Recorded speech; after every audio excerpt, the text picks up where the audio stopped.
하나님 말씀은 마가복음 1장 35절입니다. 마가복음 1장 35절 한 목소리로 말씀을 다 함께 읽겠습니다.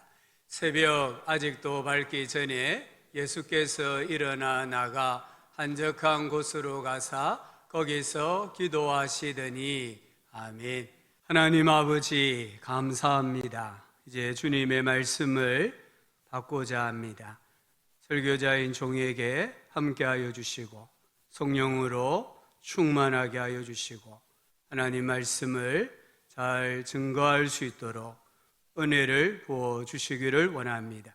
성도들에게 듣는 귀 허락하여 주시고 좋은 마음을 허락하여 주셔서 하나님의 말씀이 좋은 땅에 심겨진 씨앗처럼 마음에 잘 심겨져서 백배의 열매 맺게 하시고 은혜 받게 하시고 복을 받게 하여 주옵소서. 악한 수막이 이 시간에 틈타지 못하도록 지켜 보호하여 주시고 하나님만 영광 받아 주옵소서. 예수님 이름으로 기도합니다. 아멘. 할렐루야. 아버지 자우리 한번 인사합시다. 하나님께서 우리와 함께 하십니다. 우리와 함께 하십니다. 아멘. 신앙생활에서 가장 취약한 부분이 무엇입니까? 대부분은 기도일 것입니다. 어떤 사람은 새벽 기도일 것이고요. 저는 개인적으로 금요 기도회가 가장 힘듭니다. 저는 평상시에는 그 시간에는 잠을 자는 시간이기 때문에 깨어서 기도에 참석하는 게 개인적으로는 참 힘이 들어요. 왜 기도가 힘들다고 느낄까요? 많은 사람이 기도를 영적 훈련이라고 생각을 합니다. 훈련은 고되잖아요. 하루 훈련을 쉬면 이틀을 훈련해야 그게 보충이 되잖아요. 그러나 기도는 훈련이 아닙니다.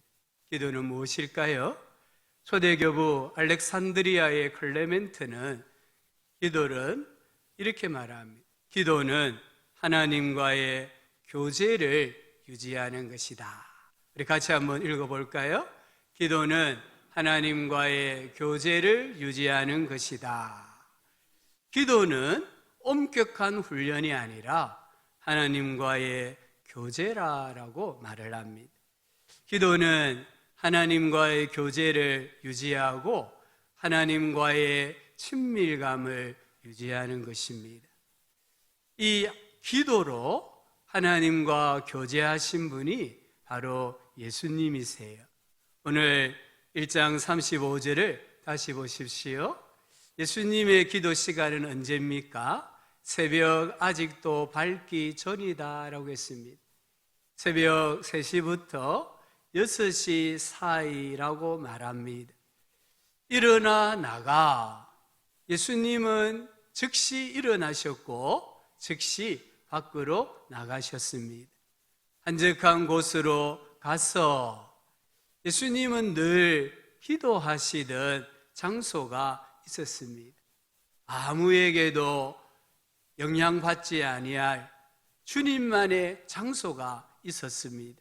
거기서 기도하시더니 그 장소에서 기도하셨습니다. 이 마가복음 1장의 시간적인 배경은 안식일입니다. 21절부터 28절은 안식일 오전에 예수님이 회당에 가셔서 설교를 하셨습니다. 29절부터 31절은 오후에 베드로의 장모의 집에 신방을 가셨습니다. 32절부터 34절까지는 밤에 병든 자를 고쳐주셨습니다. 그래서 1장 35절의 새벽은 안식일 다음 날, 유대인들에게 하면은 일요일, 오늘 우리들로 하면은 월요일 새벽입니다. 예수님은 인성을 지니셨기 때문에 육체적으로 고단했습니다. 어쩌면 우리 예수님의 몸은 천근만근이었는지도 모릅니다. 그런데도 새벽에 일어나 정한 장소에 가서 기도했습니다. 이것은 예수님의 우선순위를 보여줍니다. 예수님은 하나님과의 교제를 최우선으로 여기셨습니다. 그 방법이 기도였습니다. 예수님은 사람들을 만나기 전에, 사역을 하기 전에 먼저 하나님과 교제하셨습니다. 그래서 새벽을 깨우고 기도하셨습니다. 예수님은 항상 기도하시는 분이세요.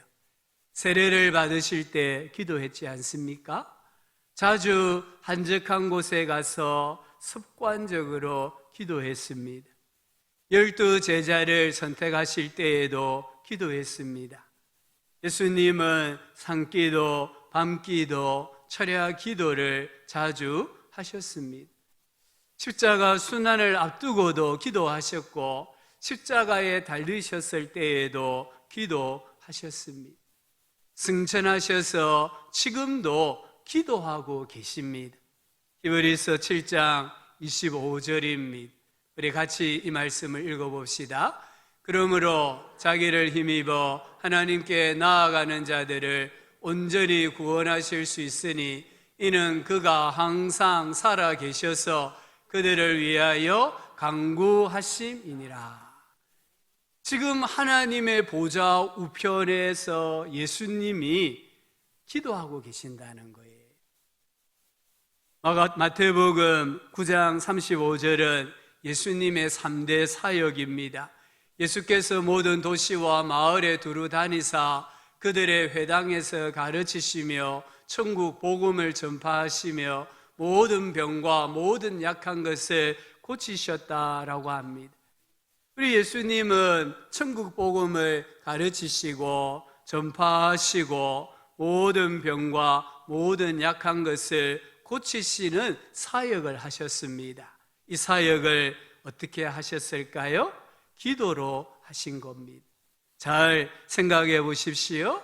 기도하셨기 때문에 능력이 나타났습니다. 우리 예수님께서 병자를 고치시고 귀신을 쫓아내시고 기적을 행하신 것은 한 순간입니다. 어쩌면 몇 초밖에 되지 않습니다. 그러나 그 순간을 위해서 예수님은 새벽기도, 밤기도, 산기도, 철야 기도에 힘쓰셨습니다. 영국의 소설가이자 성공회의 평신도인 C.S. 루이스에게 한 청년이 조금은 삐딱한 마음을 가지고 질문을 합니다. 선생님, 기독교의 기적은 우연의 일치라고 생각하지 않습니까? 성경에 나오는 기적, 오늘 우리 시대에 나타나는 이 기적을 우연의 일치라고 생각하지 않습니까? 물었어요. 그때 루이스가 청년에게 이렇게 말했습니다. 맞아요. 어쩌면 우연의 일치일 수도 있습니다. 그런데 기도가 멈추면 그 우연도 멈추어 버린다는 것입니다. 이 신앙이 없는 사람들이 생각할 때에 기적을 우연의 일치라고 생각한다는 거예요. 그런데 그 우연의 일치도 기도하지 않으면, 기도가 멈추어 버리면은 일어나지 않는다라는 것입니다. 기도하지 않으면 기적도 없다는 거예요. 우리 예수님께서는 이 사역을 위해서 오랜 시간 기도하셨다는 것을 꼭 기억해야 합니다. 우리는 어떻습니까? 예수님은 이렇게 한 몇 초의 사역을 위해서 몇 시간을 기도하셨는데 우리는 어떻습니까? 이런 글을 읽어보았습니다. 기도야말로 삶의 모든 영역에서 우리가 가장 안심할 수 없는 영역이다. 우리는 신체의 건강을 유지하기 위하여 달리기나 운동, 식이요법에 정기적인 시간을 들인다. 하지만 정작 우리의 영혼을 위하여 기도하는 시간을 갖는 것은 거부한다. 우리는 비싼 교육을 통하여 전문 기술을 개발하는 데는 상당한 노력을 기울이지만 하나님과의 시간과 교제는 잃어버린 예술이요 거절당한 관계가 되어버렸다. 이 말을 다르게 표현하면 지금 우리 그리스도인들은 기도를 잃어버렸다는 것이죠. 이 심리치료사, 상담가를 돈을 받는 친구들이라고 불러요. 오늘날 거의 신적인 지위를 가지고 있습니다. 예수님은 수고하고 무거운 짐진 자들아 다 내게로 오라, 내가 너희를 쉬게 하리라 말씀을 하셨는데, 오늘날 현대인들은, 그리스도인들은 인생에 문제가 있으면은 심리치료사를, 상담가를, 그것도 엄청난 돈을 주면서 가지고 간다는 것이에요. 얼마나 우리가 지금 잘못된 인생을 살고 있습니까? 우리가 왜 기도해야 할까요? 기도하지 않으면 사람을 두려워하고요, 마귀의 유혹과 시험에 넘어져요. 베드로와 제자들을 보십시오. 그렇게 큰 소리 똥똥 쳤지만 기도하지 아니했을 때에 마귀의 시험에 넘어졌잖아요. 예수님을 부인했잖아요. 다 도망가고 말았잖아요. 그래서 예수님은 우리가 시험에 들지 않도록 기도하라고 우리에게 기도를 가르쳐 주셨습니다. 기도하지 않으면 쓸데없는 일에 몰두합니다. 교회 안에서 누가 높으냐, 누가 대접을 받아야 하느냐, 이런 도토리 키재기를 하게 된다는 것이에요. 기도하지 않으면 영적으로 무지하고 무능해집니다. 한 번은 예수님께서 산에 기도하러 가셨습니다. 그 사이에 귀신 들린 아들을 둔 아버지가 제자들에게 아들을 데리고 와서는 좀 고쳐달라고 했습니다. 제자들이 많은 시간 동안에 땀을 뻘뻘 흘리면서 예수의 이름으로 명하노니 더러운 귀신아 떠나갈지어다 수천 번 수만 번 외쳤지만 귀신은 꿈쩍도 하지 않았어요. 그때 예수님이 산에서 내려와서는 제자들이 쩔쩔 매는 것을 보시고는 그 귀신 들린 아들을 고쳐 주셨습니다. 제자들이 예수님에게 물었습니다. 선생님, 우리는 어찌하여서 귀신을 쫓아내지 못했습니까? 예수님 말씀하셨습니다. 기도 외에는 이런 종류가 나갈 수 없느니라. 제자들이 기도하지 않았다는 것이죠. 기도해야 될 때에 제자들이 기도하지 않고 단지 인간적인 열심과 인간적인 그 열정을 가지고 귀신을 쫓아내려고 했다는 것이죠. 주님의 일은 우리의 힘과 능으로 되지 않습니다. 오직 성령의 능력으로, 하나님의 영으로 된다라고 말씀을 하셨습니다. 반면에 이 제자들이요, 성령을 받았습니다. 기도를 시작합니다. 예수님처럼 기적을 행합니다. 사도행전 3장에 보면은 베드로와 요한이 성전에 올라가다가 나면서부터 못 걷게 된 사람을 만납니다. 그 사람을 고쳐줍니다. 그 사람에게 은과 금은 내게 없거니와 내게 있는 것을 내게 주노니 나사렛 예수 그리스도의 이름으로 일어나 걸으라 명하고 그 사람의 오른손을 잡아 일으키니 발과 발목이 힘을 얻고 뛰어 서서 걸으며 이 제자들과 함께 성전으로 들어가서 걷기도 하고 뛰기도 하고 하나님을 찬양하는 기적이 일어났습니다. 이 기적이 언제 일어났습니까? 성경을 잘 보시기 바랍니다. 제9시 기도 시간에 성전에 기도하러 가다가 베드로와 요한이 일상적인 생활을 하다가 제9시 유대인의 시간으로 제9시 기도 시간이 되었을 때에 하던 일을 멈추고 성전에 기도하러 가다가 이 사람을 만나고 나사렛 예수 그리스도의 이름으로 고쳐주는 기적을 행하였다는 것을 우리에게 보여줍니다. 정말 기도에 힘썼을 때에 사도들의 손을 통하여서 민간의 표적과 기사가 많이 일어났습니다. 심지어 베드로가 기도에 힘썼을 때에 베드로의 그림자가 병자들에게 덮여도, 그림자만 덮여도 병자가 고침을 받고 귀신이 떠나가는 역사가 일어났습니다. 보십시오. 기도하니까 죽은 자를 살리잖아요. 세상 권세를 두려워하지 않잖아요. 고난 앞에 담대하잖아요. 예수님을 위해 순교하잖아요. 세상은 기도하는 교회 공동체를, 그리스도인을 감당할 수 없었다라고 고백을 했습니다. 그런데도 왜 우리는 기도하지 않을까요? 왜 우리는 기도하지 않을까요? 모든 성도님들이 너무 바빠요 라고 대답합니다. 너무 바빠서 라고 말합니다. 기도합시다 하면은 대부분은 너무 바쁘다라고 말합니다. 뉴욕 타임즈에 오늘 이 시대를 대변하는 한 여성의 삶을 다음과 같이 기록해 놓았습니다. 한번 들어보시기 바랍니다. 어떤 여성이 이보다 더 바쁠 수 있겠는가? 나는 대학에서 17학점을 이수하면서 방학과 독서 주간 중에는 경력을 쌓고 가능한 시간에는 노래와 춤을 배우고 5명의 절친한 친구들과 멀어지지 않도록 노력하고 짬을 내어 마이클 잭슨과 토머스 하디를 감상하고 어린이 마약 퇴치 활동을 한다. 그리고 또 있다. 말 3마리, 고양이 3마리, 새 2마리, 그리고 애견 잭과 시간을 보낸다.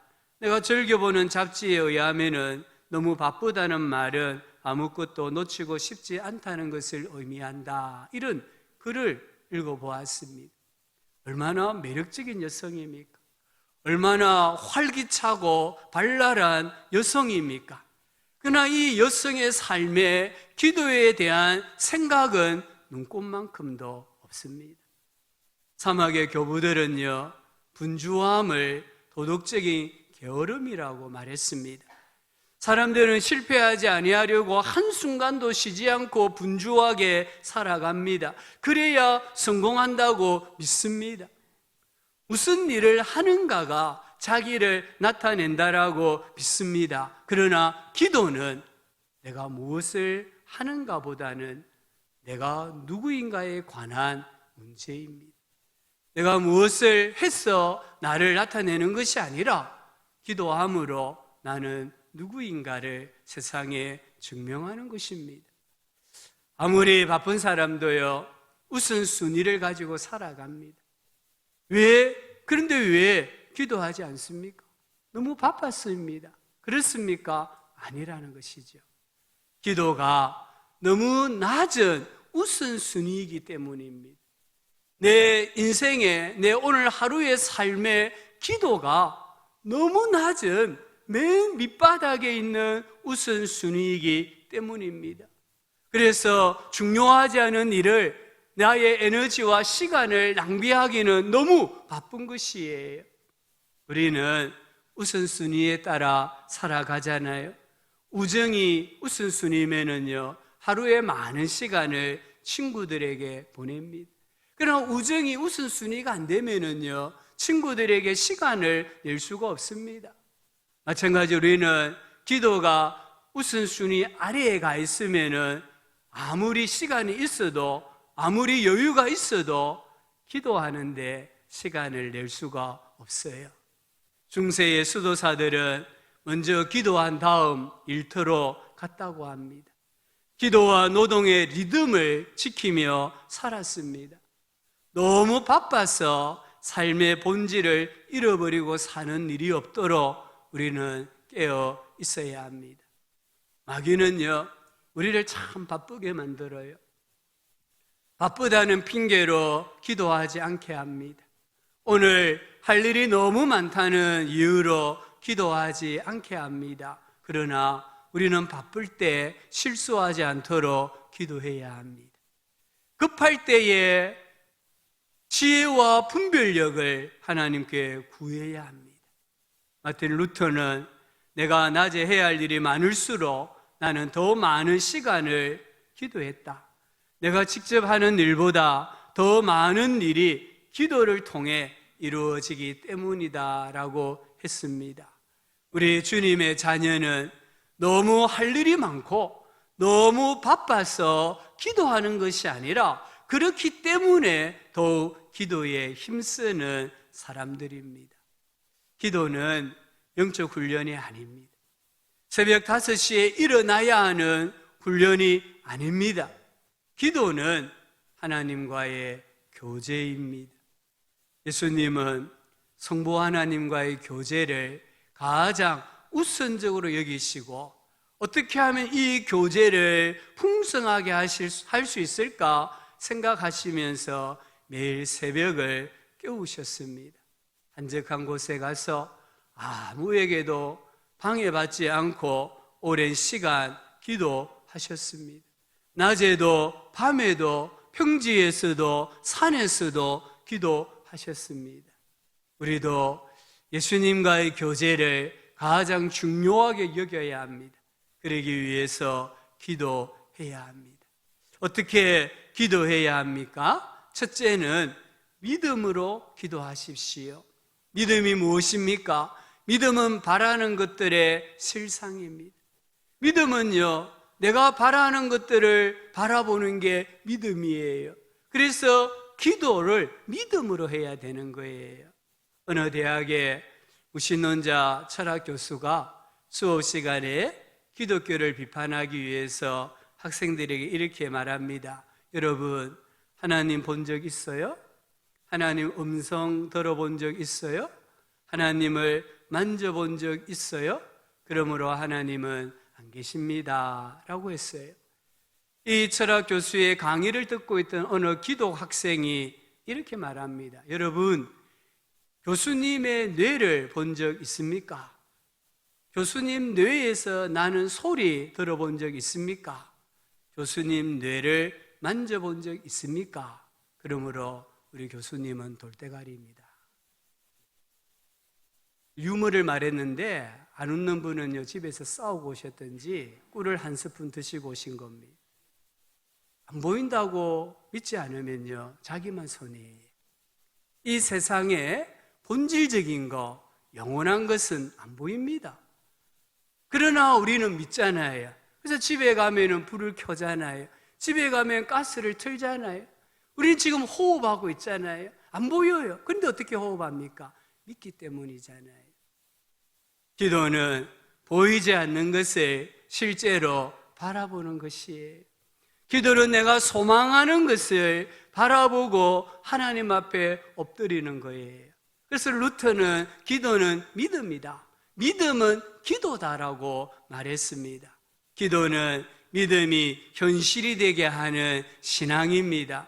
예레미야 33장 3절은 너는 내게 부르짖으라 내가 네게 응답하겠고 내가 알지 못하는 크고 비밀한 일을 내게 보이리라 말씀하셨습니다. 예수님은 기도를 구하고 찾고 두드리는 것이라고 말씀하셨습니다. 여러분, 믿음으로 기도하십시오. 두 번째는 하나님께 맡기면서 기도하십시오. 우리 삶에는 때로 감당하기 어려운 무거운 짐이 있습니다. 이 짐은 사람들마다 또 종류가 다를 것입니다. 그러나 그때마다 기도하십시오. 주님이 그 짐을 대신 져 주십니다. 시편 68편 19절입니다. 같이 읽읍시다. 날마다 우리 짐을 지시는 주 곧 우리의 구원이신 하나님을 찬송할지로다. 아멘. 날마다 우리 짐을 져 주시는 분이 우리가 믿는 하나님이세요. 기도는 인생의 문제를 하나님께 맡기는 믿음입니다. 어느 절에 조폭들이 경찰의 눈을 피해 도망을 왔습니다. 그때부터 수도승과 마찰이 끊어지지 않았습니다. 수도승들은 시끄러워 참선할 수 없다고 하고 조폭들은 혹시 스님들이 경찰에 신고할까 봐 24시간 감시를 합니다. 서로 간의 갈등이 계속되는데 주지 스님이 이 수도승들과 조폭들을 불러놓고 한 가지 제안을 합니다. 밑이 깨진 항아리에 먼저 물을 채우는 쪽이 이기는 시합입니다. 그래서 만약에 조폭들이 물을 채우면은 절간에 남아있고 수도승들이 물을 먼저 채우면은 조폭들이 저를 떠나는 그런 조건적인 시합이었어요. 조폭들은 죽기 살기로 이 밑이 빠진 독에 물을 떠다 붓습니다.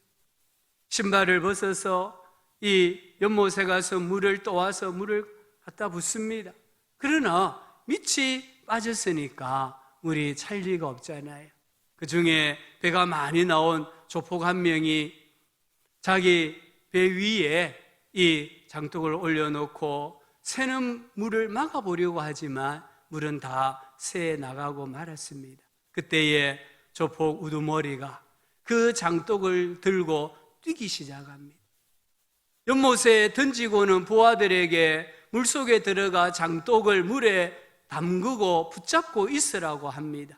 그랬더니 밑이 빠진 장독에 물이 가득 차게 되었습니다. 그래서 조폭들이 이겨 수도승과 함께 절간에 계속 머물게 되었습니다. 이 이야기는 2001년도에 나온 달마야 놀자라는 영화의 한 대목입니다. 많은 사람이 이 영화에 나오는 사람들처럼 인생의 깨진 항아리에 자기 노력으로, 자기 열정으로 만족과 기쁨과 행복을 채우려고 발버둥 치면서 살아갑니다. 항아리에 깨진 밑부분은 결코 채워지지 않습니다. 우리 사람은 영적인 존재입니다. 영적인 부분이 채워지지 않으면 참된 만족과 행복을 누릴 수가 없어요. 영혼이 잘 되어야 범사가 잘 되고 육체가 건강하도록 지음을 받은 피조물이 바로 사람입니다. 그래서 교부 어거스틴은 우리는 하나님의 형상으로 지음을 받았기 때문에 하나님의 품 안에서만 영원한 만족을 누릴 수 있는 존재라고 했습니다. 우리 인간은 하나님 안에서만 행복과 만족을 누릴 수 있습니다. 하나님께 우리의 삶의 깨진 부분을 맡기십시오. 가정의 깨진 부분을 맡기십시오. 맡기면 내가 좀 부족하고 연약하고 실수해도 하나님께서 참 행복을 주십니다. 하나님께서 책임져 주십니다. 특별히 오늘 어린이 주일을 맞이해서 우리 가정의 자녀 문제로 마음 아파하고 눈물 흘리는 가정이 있습니까? 하나님께 맡기시고 기도하십시오. 마귀는 기도하는 부모의 자녀를 빼앗아가지 못합니다. 부모의 무릎 위에 놓인 자녀는 이 세상이 해하지 못합니다. 그래서 하나님께 맡기고 기도하는 부모가 되어야 합니다. 세 번째는 할 수 있으면 시간과 장소를 정하고 기도하십시오. 우리 예수님은 새벽에도 기도하셨지만 새벽 기도는 고정 기도였던 것 같아요. 그러나 우리 예수님은 낮에도 여유가 있으면 기도하셨고요. 또 어떨 때는 산에 올라가 기도하셨고 어떨 때는 혼자 밤에 기도하셨습니다. 우리 성도님들에게 기도의 골방이 있어야 됩니다. 오늘 이 설교를 또 듣고는 우리 목사님 또 새벽 기도 나오라 한다, 이런 기도가 아닙니다. 이런 설교가 아닙니다. 그건 우리가 잘못된 율법주의입니다. 새벽에 교회 안 나오셔도 됩니다. 그러나 여러분에게 기도하는 시간이 있어야 된다는 겁니다. 정해놓은 시간이 있어야 됩니다. 정해놓은 장소가 있어야 됩니다. 침대에서 이불 속에서 기도하는 것이 아니라 시간을 정해놓고 벌떡 일어나서 거실이든 주방이든 혹 우리 집에 남는 방이 있으면 그 방에서 정한 시간에 하나님께 기도해야 된다는 것입니다. 이게 바로 예수님처럼 기도하는 삶이에요.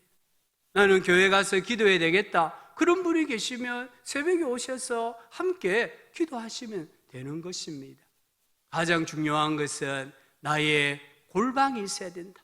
정한 시간과 장소가 있어서 아무에게도 방해받지 않고 하나님 앞에 기도해야 된다라는 것입니다. 탈무드의 가장 훌륭한 설교자는 마음이다. 가장 훌륭한 스승은 시간이다. 가장 좋은 교과서는 세상이다. 가장 좋은 친구는 하나님이다 라고 했습니다. 기도는 하나님과의 교제요 우정 쌓기입니다. 가장 좋은 친구이자 우리의 아버지가 되시는 하나님과의 교제와 우정을 위해 기도를 최우선순위로 두고 실천해 보십시오. 삶이 든든하고 삶이 담대해질 것입니다. 시편 145편 18절 19절입니다. 함께 읽고 기도하겠습니다. 여호와께서는 자기에게 간구하는 모든 자, 곧 진실하게 간구하는 모든 자에게 가까이 하시는도다. 그는 자기를 경외하는 자들의 소원을 이루시며 또 그들의 부르짖음을 들으사 구원하시리로다. 아멘. 하나님 아버지, 우리도 예수님처럼 정한 시간에 정한 장소에서 기도함으로 하나님과 교제하고 하나님과 우정을 쌓아가기를 원합니다. 아버지 하나님, 그 시간이 언제이든지 그 장소가 어디이든지 성도들이 삶의 여러 환경과 또 상황을 따라 기도할 때에 하나님께서 우리의 기도 들어주시고 응답하여 주시고 하나님과 더욱 친밀한 교제를 나누게 하여 주시옵소서. 예수님 이름으로 기도합니다. 아멘.